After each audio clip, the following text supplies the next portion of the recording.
আসসালামু আলাইকুম। আসসালামু আলাইকুম। ভালো আছেন? ভালো আছি। আপনি কি করেন?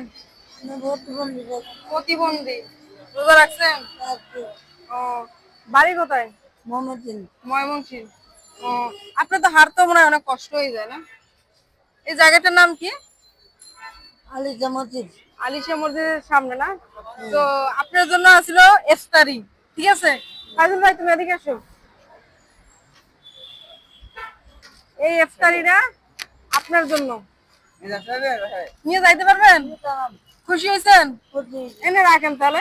খুশি হয়েছেন? খুশি হয়েছেন না? এটা হাই দিয়ে দেন। তো সবাই ভালো থাকবেন। তো আসলে উনি হাঁটতেও পারেন না, হাঁটতে ওনার কষ্ট হয়ে যাচ্ছে। দেখেন ভাইয়া, হাঁটতে কিন্তু সবসময় এরকম ভালো কাজ করতে, মানুষের পাশে থাকার জন্য। ঠিক আছে, আমাদেরকে যদি ভালো লাগে থাকে একটি লাইক একটি কমেন্ট করে যাবেন। ঠিক আছে, ভালো থাকবেন, সুস্থ থাকবেন, আল্লাহ হাফেজ।